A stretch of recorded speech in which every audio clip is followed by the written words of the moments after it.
Okay, well, welcome everybody, and thanks once again to the CSSGJ for hosting this. This is a link, as our chair Tony was saying, between Volume 1 and Volume 2. And I hope that this does not go on for an hour. I think it's going to be about 45 minutes this week. And I will do a quick review of the methodology because there's a lot of content in that last lecture, but also because some of the strands feed in to what I want to say about the results, this missing chapter 6, as it's known. Okay.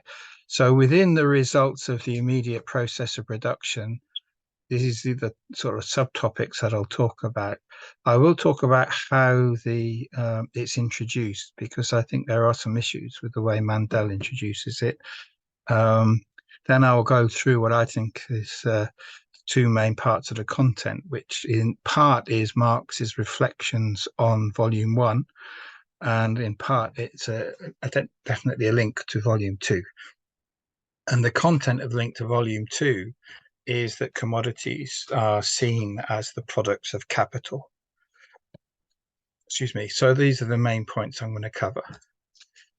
Uh, in terms of the methodology, you'll probably recall this, so I'll go through it quite quickly. I mean, Marx filled a massive gap between how classical political economy, where they'd reached before him, and in particular where Ricardo had reached. And the way he filled that gap was the concept of surplus value. Above all, Marx's theory is the theory of surplus value, which is the inner connection of the capitalist mode of production, which is, if you like, both a scientific standpoint, but also a class standpoint, because what it does is it shows where profits come from, and it also shows that workers are exploited. So what Marx does is he uses his critical dialectics to go into what the internal relation between capital and labor is, which is the production of surplus value. And he explains how that's a contradictory relationship because it's based on a class antagonism. And he further explains how this, if you like, rippled through, has systemic ramifications through a whole series of sort of layers and forms. So it's a very systematic treatment from Marx. There's a whole set of dualities which Marx uses quite consistently. One is the idea of the contrast between the abstract and the concrete. He very much uses, as I've already sort of indicated, the contrast between the essential or inner and the surface or outer, which normally relates to production and circulation in the capitalist mode of production. And finally, and this is the one that is a very important point in terms of the transition to volume 2, in this antagonistic relationship, Marx looks at what labor produces and what capital, in a different sense, capital produces, in slightly inverted commas, right? Produces. Um, Now, the main vehicle for how Marx develops this is the development of the commodity form. He looks at the commodity through a series of quite significant qualitative steps, which I'll explain as we go through. So this is my sort of outline of what Marx achieved, which is he filled the gap between wages and profits. I mean, Ricardo knew that wages and profits were related, but he didn't explain how they were related. Marx explains how. And on the way, he explains a whole number of other things as well. And last point from this slide I would make, in terms of this transition of the commodity as the vehicle for relations or production, the first form that the commodity takes, the value form, is the form in which Marx establishes the notion of use value, exchange value, and from exchange value, money. Now, the commodity goes through a further conceptual development in Capital as soon as it includes surplus value, because the commodity then is an expression of a different social relation. It's not only produced by labor, it's produced by capital exploiting labor. And the outcome of that is a much larger sort of arc of explanation, But what it results in is the commodity is not only a form of value, it's a form of capital as well. And that's the step to capitalist profit. So let me just, so there's the steps through which Marx takes the argument in the end.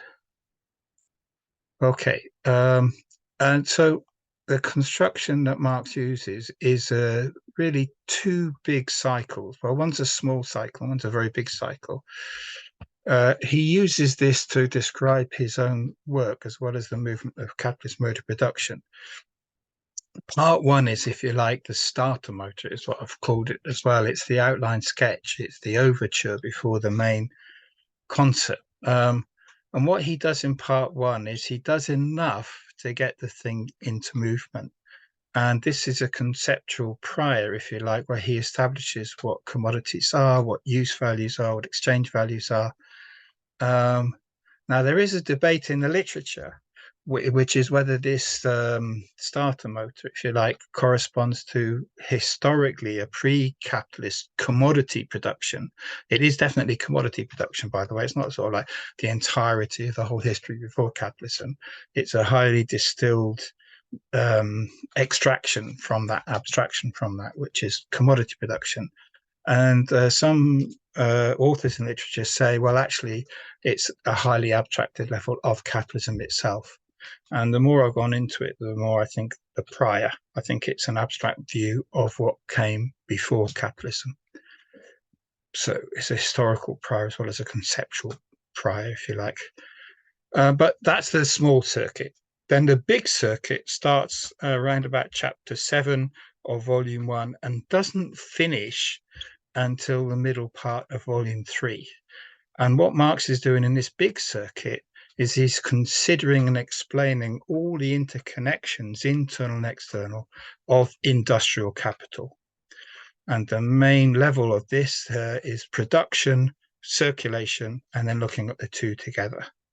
Now, of necessity, if you like, the book form, it's not a film, it's not a piece of art, it's two-dimensional, it's linear. Okay, so there's a linearity to Marx's expression.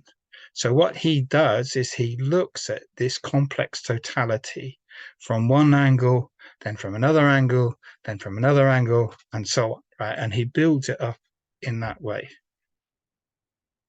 Now, the central parts of volume 1 are about the production of surplus value. And there is a movement, historical movement within volume 1. And there's quite an important pivot round about in the middle of the 19th century, which had a big influence, I think, on Marx's conceptualization. And Marx continues this sort of arc of industrial capital through the end of volume 1 into volume 2. And in volume 3 is where the argument reaches its sort of point of real tension, which is the necessity of crisis. This is quite important because, of course, if we only read volume 1, we can see at the end, towards the end of volume 1, there is a culmination. The capitalist integument is burst asunder.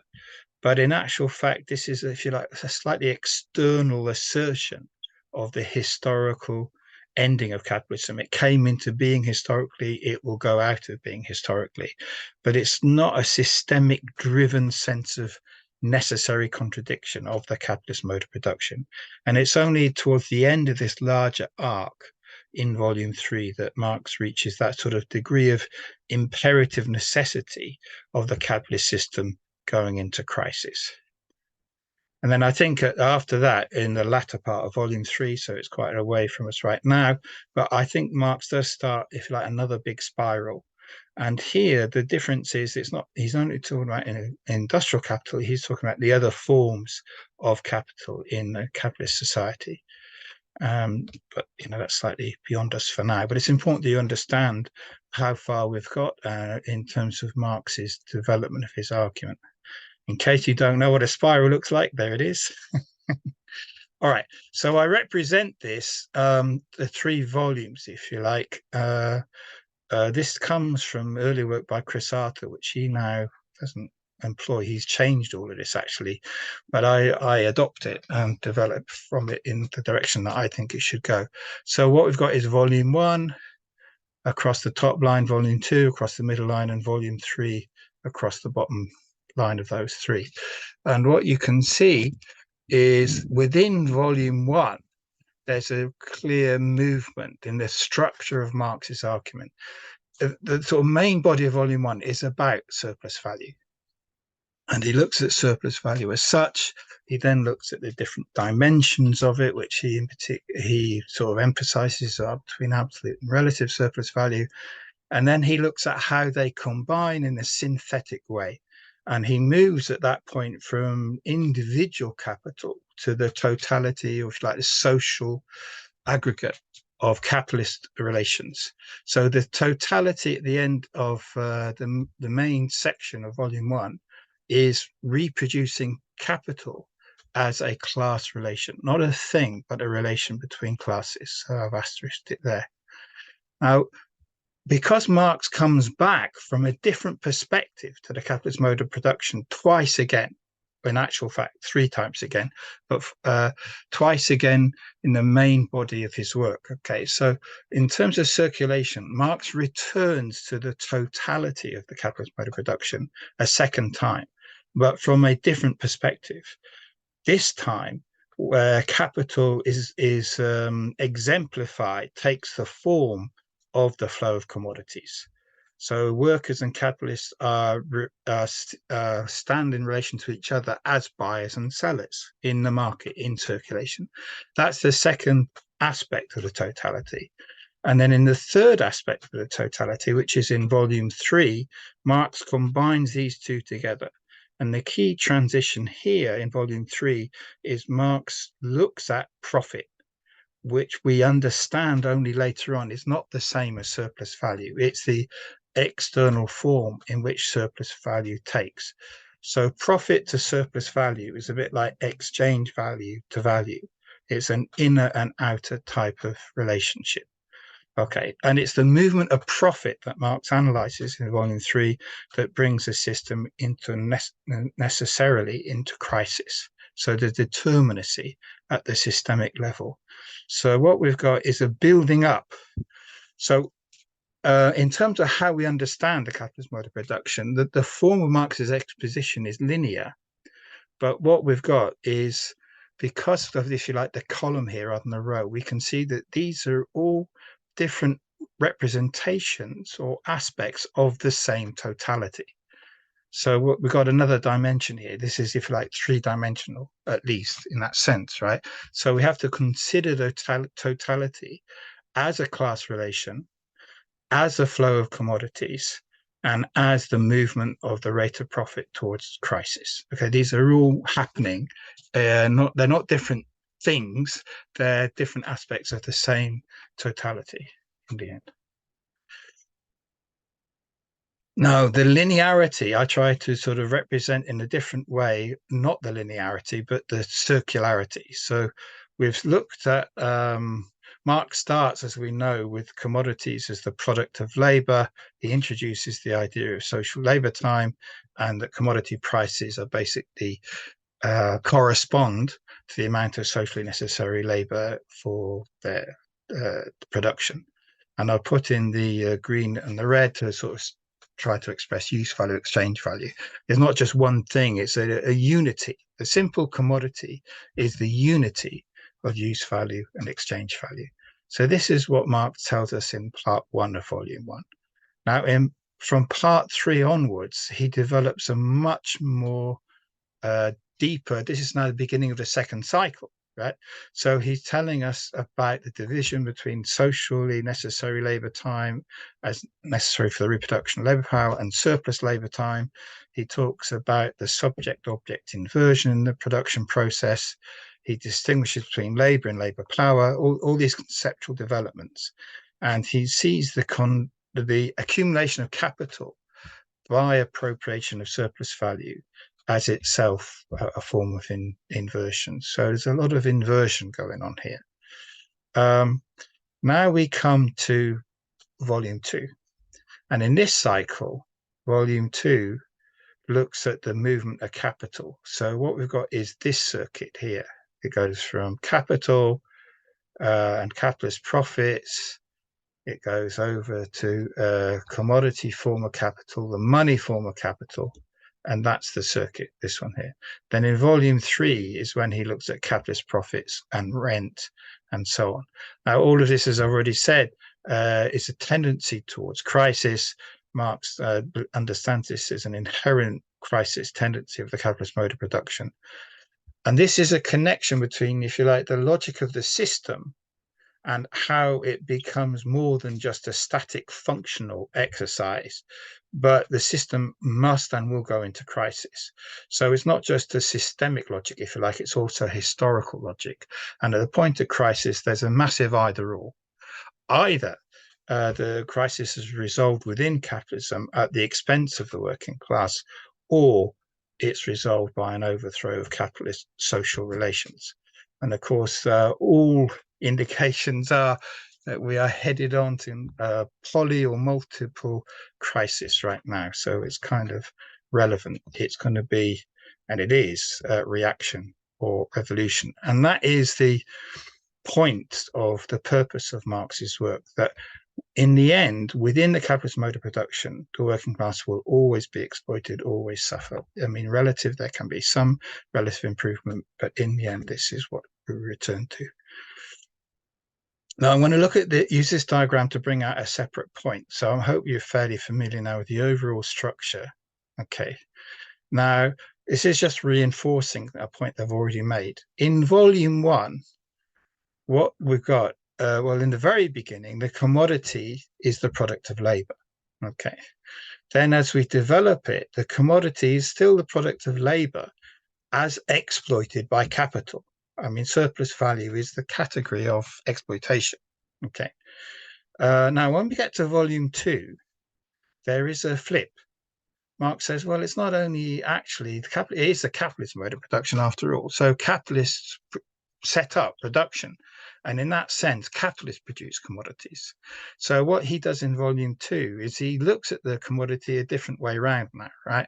He looks at the process of how capital circulates through money into production, into commodities, and so on. And in that context, he sees the commodity as the product of capital. Now, Marx does not lose his labor theory of value. Okay. Some commentators on Marx do lose the labor theory of value at this point. If you only looked at volume 2, that you wouldn't be forgiven, but you could be excused, I guess, if this is a distinction, right? But Marx never forgets it. And he brings, the point is, the overall work is expressing a contradiction. That is really what I want to emphasize, right? And the contradiction between labor and capital in the production of commodities in volume 3 comes out as in the commodity form itself. So the commodity form doesn't reveal the contradiction, it hides it. But what Marx does is he shows the way in which what is that, or actually the products of labor, appear to be the products of capital, because as they appear, it's just costs plus profits.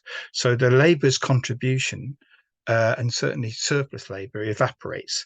What happens is it seems as though it's capital's entrepreneurial ability and so on, which is the generator of profit. And of course, there's a truth to that, but it's a very one-sided class truth. And what Marx does is he shows how that truth can appear to be true, if you like, right? So this is really important.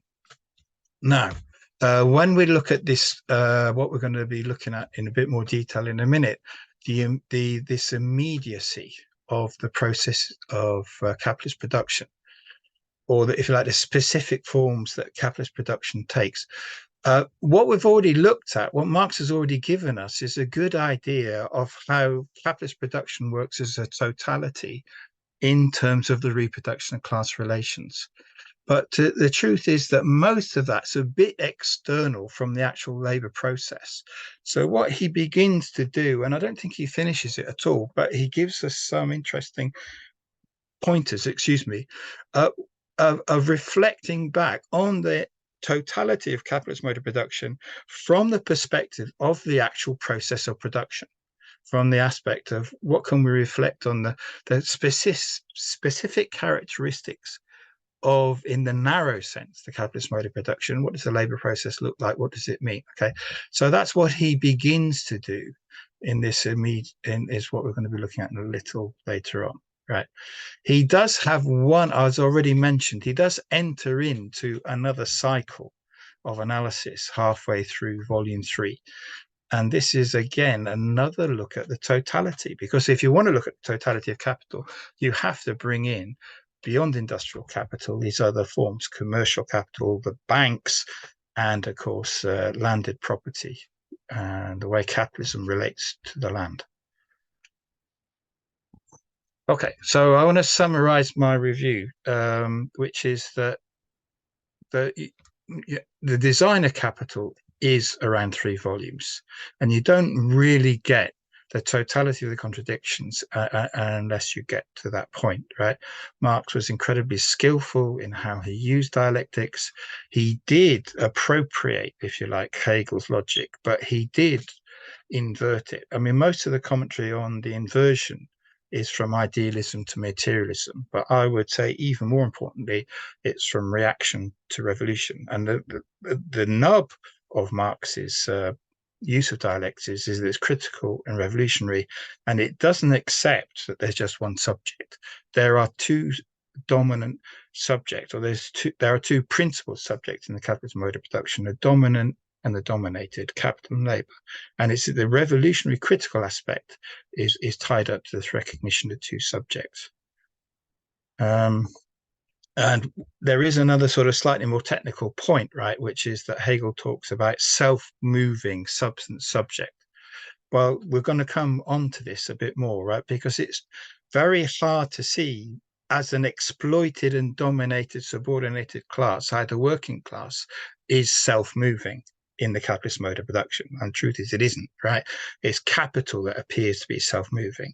But this capital as a subject isn't really self-moving. It only appears to move out of its own power, and really its power is the capacity to exploit labor. So all of these are relevant, these sort of constructs. There are different types of contradiction in Marx, and they're different to the contradiction in Hegel. Of course, Marx's contradiction includes fundamental antagonism. And I've already mentioned this notion of the development of the object. Marx develops commodity as an object. As I've said, a lot of it hangs on the development of commodity. What we're going to see is he moves over into the development of capital as an object, as a moving concept. Okay, but what I wanted to get over here, because it's really important to just fix these different transitions that Marx makes, is the idea of the commodity form going through a series of transitions, okay, through the different volumes. And we're going to come on to this idea of dialectical inversion a bit more as well. Okay, I know that took a bit longer than I thought, and to be slightly quicker, I'm reading Capital, or presenting Capital, with the perspective of Marini's extension of it. And what we've argued and what we've seen time and time again is in volume 1, Marini extends the concept of surplus value to include wages below the value of labor power. And that's his concept of labor superexploitation. Extremely important development. But Marini doesn't stop there. He had a very good knowledge of the overall 3 volumes. Marini modifies volume 2 towards the end, in particular, last of the 3 parts, and he definitely develops from Marx's first parts of volume 3 to explain an equal exchange. So all-round extension by Marini of Marx to include a different perspective. Okay, so now we come to results. This is missing or additional chapter. According to Marx, there are 3 parts of this chapter, right? And one I've already signposted, and this is probably a really important concept to grasp, okay? That commodities can also be seen as the product of capital, okay? The second point is very quite familiar to us. It's more of a review of volume one, which is capitalist production is the production of surplus value. And part three is also this sort of like fresh perspective, if you like, which the results chapter promises to give us, which is a sort of overall reflection of the immediate process of production. Immediate here, by the way, is not just like in time, it's more like immediate as in the most present, the immediate family sit in the first row of a funeral or first row of a wedding, right? The most proximate results of the capitalist mode of production. Okay, now Mandel is quite right in his point then that the results chapter has a double function. One is to summarize volume one, and number two is to bridge to volume two. That I agree with, right? And then he goes on to say that in linking to volume two, he really emphasizes this, right? That what the way he understands the results is that Marx is emphasizing the constant expansion of the capitalist market as a necessary feature of the capitalist mode of production. And Mandel goes on to say what this entails is a growing mass of machinery, a growing fixed capital, and therefore massively expanding market. So I think that there's a certain correspondence between these two introductions, and they're not inconsistent at all. They're fairly consistent.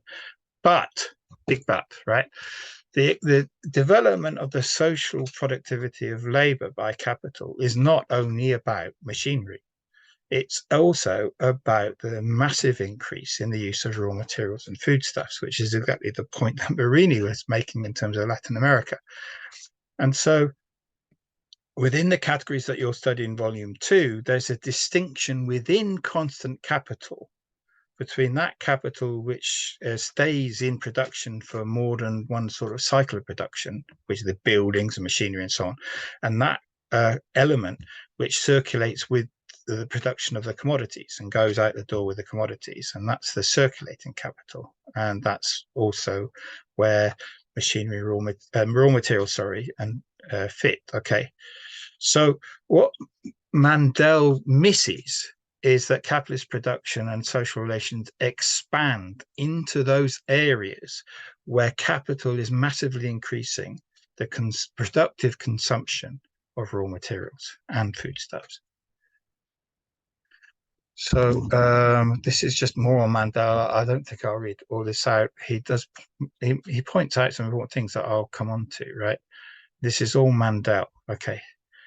So what Mandel writes is this is Marx's theory of the objective socialization of labor by capitalism, which is this growth of machinery.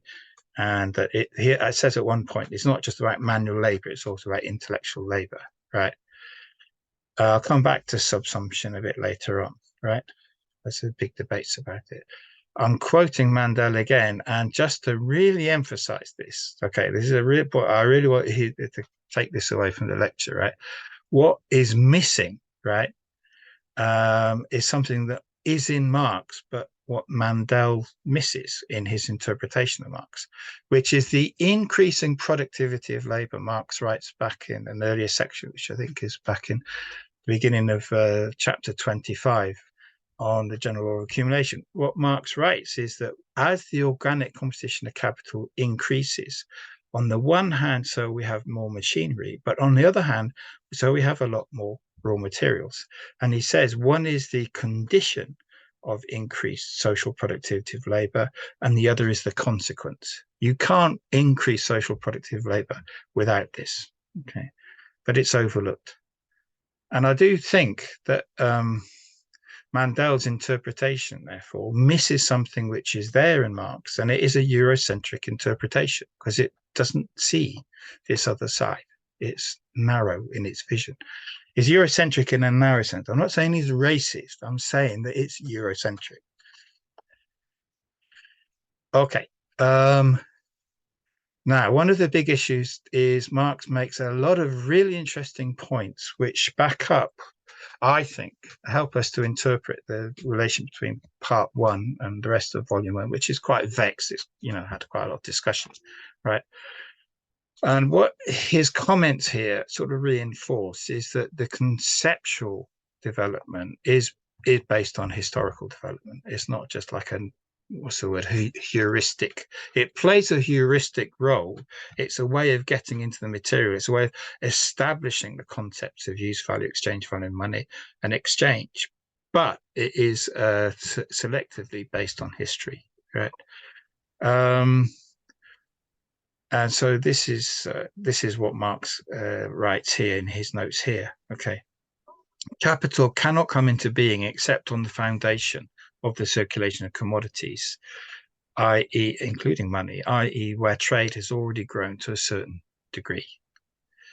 Okay. He now also looks at how, if you like, what is different about capitalism. And he says you cannot have generalized commodity production unless and until labor power itself is a commodity. And it's the making of labor power as a commodity that gives the impetus for the generalization of commodity production. Okay, so these are the points here. Can somebody switch off their microphone, please? Okay, now this point, as far as I know, is completely, or as far as I know, completely missed in the literature, and it's a part of the argument which I've been worried about. I don't see in Capital, but it is here in Capital, right? Actually, which is what is one of the ways that capitalism is different to simple commodity production, is that it's much more systematic in its accounting of cost. So the different elements of production capitalism knows they're all about exchange value in the end, but actually at every step of the process, it's looking at the cost. So insofar as any production process is a valorization process, it's all about cost. And the elements don't actually have to have, an actual exchange in the process, but they have to be accounted for. So what you have, I don't know if you recall this, but Marx writes earlier on about money of account. Okay, this is an example of money of account. Okay, so the accountants will attach figures to the different elements and even steps and stages in the production process. Okay, because all the time there's a rigorous cost calculation going on, and in any mode of production, there has to be a form of social accounting at a sort of general level. And this is the form that it takes in the capitalist mode of production. And it is that every step is about exchange value, it's about money. Okay. Another point that Marx makes, which is really interesting, is he develops what he again introduced very early on. He actually develops the concept of abstract and concrete labor. And he does it from the point of view of how capitalism production of commodities is different to simple production of commodities. Okay. Okay. So we know that a commodity owner, when they produce, they're not really interested in the use value, except as that it allows them to obtain money. Okay. They sell it in order to get money, in order to get the exchange value, right? Now, the capitalist does it not only specifically to get money, but to get surplus money, the production, valorization process, the production of surplus value. Okay. And so in that sense, the capitalists don't really mind what type of production is going on in this sense. So this is a recasting of the idea of abstract labor, because abstract labor in the capitalist mode of production is whatever capital is that labor from which any type of labor from which capital can draw surplus value and profit. So in a way, what Marx is beginning to say here is, well, capital is indifferent to the particular sector it's working in, so long as it makes a profit. He doesn't actually use this phrase, but I'm inferring it. This implies the idea of, because you've got two agencies, two class relation between two actors. If you've got abstract labor, there must also be abstract capital, right? Which is that capital, that aspect of capital, which is indifferent to what particular sector it's working in. But overall, what you've got is a repositioning of the idea of abstract labor, because it cannot actually be abstracted except and through its exploitation by capital. Another really interesting point is he further develops subject-object. I can't see the top of my screen, which is why I'm sort of slightly struggling. Inversion. Okay, And what he does here is he emphasizes the objectification of labor in the social form of capital. So it's not only that labor becomes objectified in its product, the actual commodity, labor becomes objectified in that it becomes capital. Surplus labor is converted into capital. So capital utilizes the worker. The worker does not utilize capital. Okay, so it's not only, and then further, and here he's reinforcing something that he did write about earlier on, but he's sort of in his notes about this, by the way, this is actually what he wanted to get at, the inversion of the law of appropriation, right? And he has told us about this before, so it is a reinforcement. He's saying that in the simple commodity production, the owner is the person who produced the commodity, right? So the right of property is on what you have produced, right? But in capitalist mode of production, the right of property is actually over the surplus labor of what somebody else has produced, and it's that appropriation. So there's no longer the case that the immediate producer owns what they produce. Okay. Now, of course, what capitalist justification does is that it confuses the two, because that's in its interest to do so. And Marx points that out quite a lot.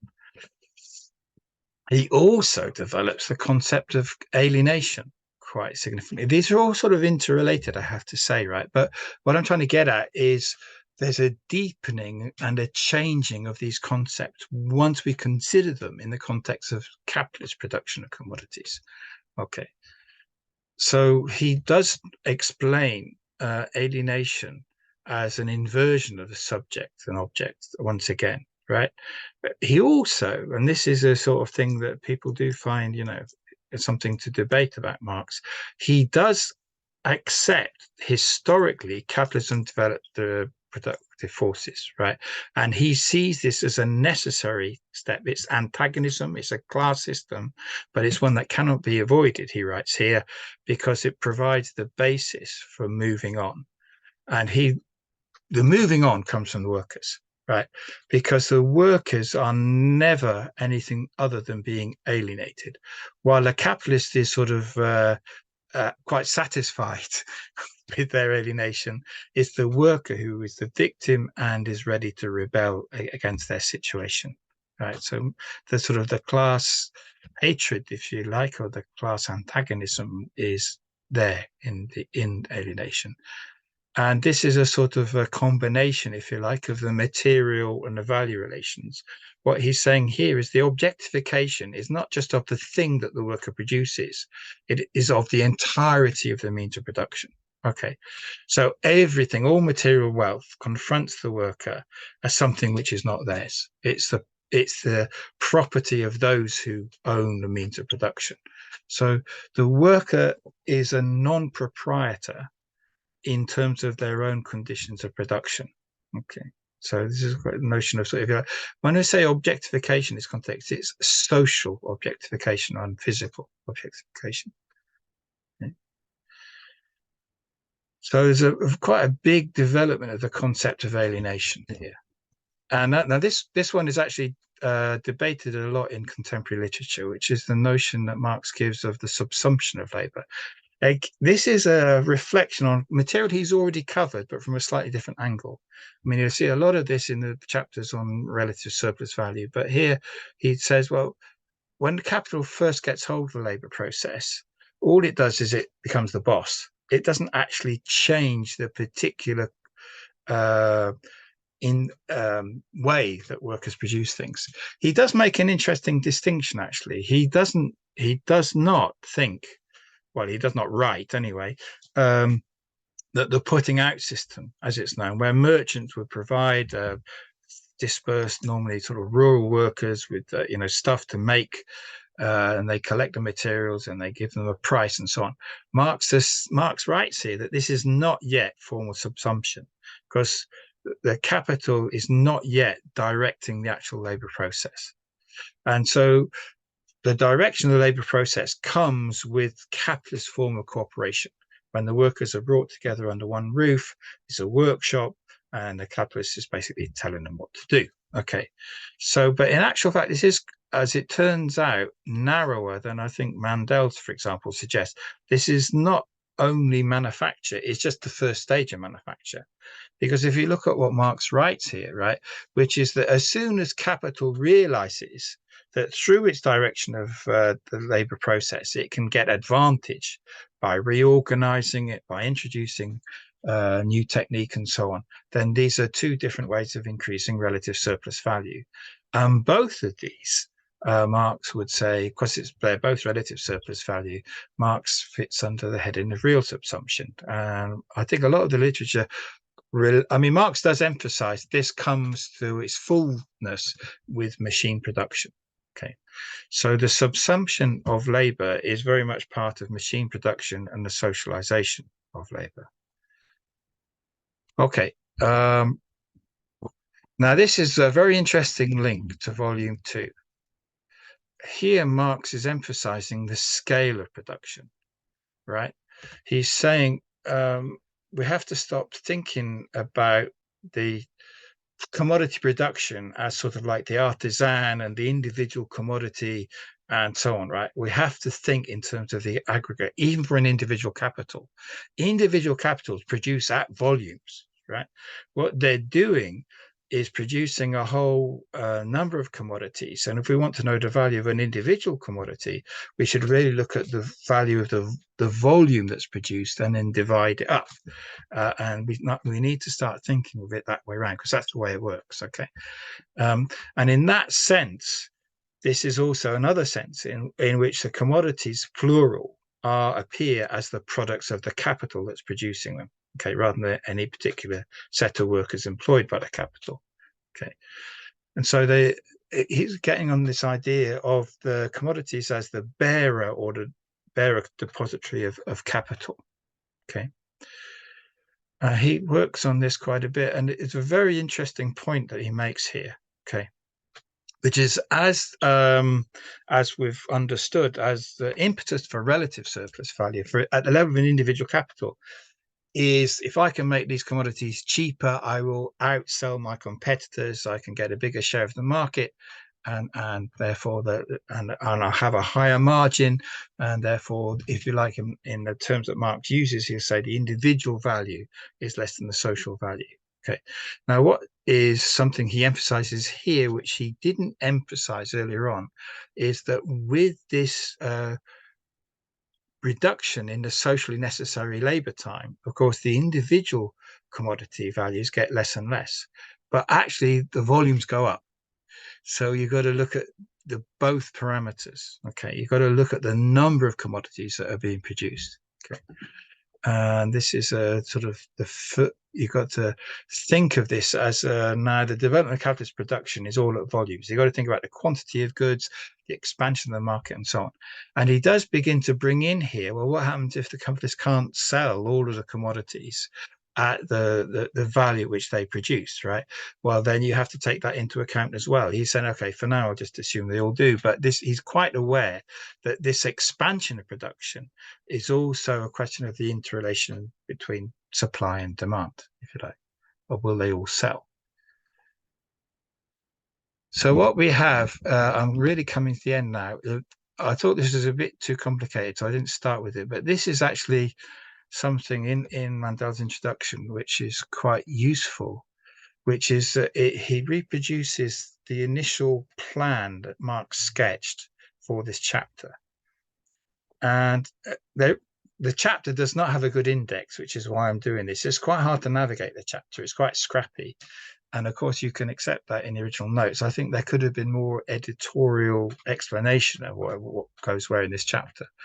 And what I've found is that this first part of the chapter is the bridge to volume 2. And in a way, that stands slightly discrete on its own. Now, as I've suggested, a lot of the contemporary debate is on these sections on the subsumption of labour under capital, which is about 20 pages. But it's not in the way the material is presented and sort of context it presented. There's a gap in the presentation. There's a very important passages of over 40 pages on capital production as surplus value production. before we get to subsumption. And a lot of what I've been telling you, what I've been drawing on to explain the content, comes in these two sections here. Okay, so I haven't said so much about these other things because I think that they're things that probably are best understood, either understood in relation to when we get to the actual volumes, or they're quite fragmentary. I mean, they're interesting fragments, and if you have time, please read them. But I think I've covered sort of the main points of transition and summary and interesting perspective. So just now, that's really the bulk of the lecture finished. Now, just as I think you all know, what's happening this year and going into next year. So connected with the study of capital, certainly in the interpretation that we're offering, is the need to study Marini's dialectics, which we're going to come on to from the 3rd of October. There'll be weekly reading groups. And I think there's going to be 2 reading groups, actually, one on Tuesdays, one on Sundays.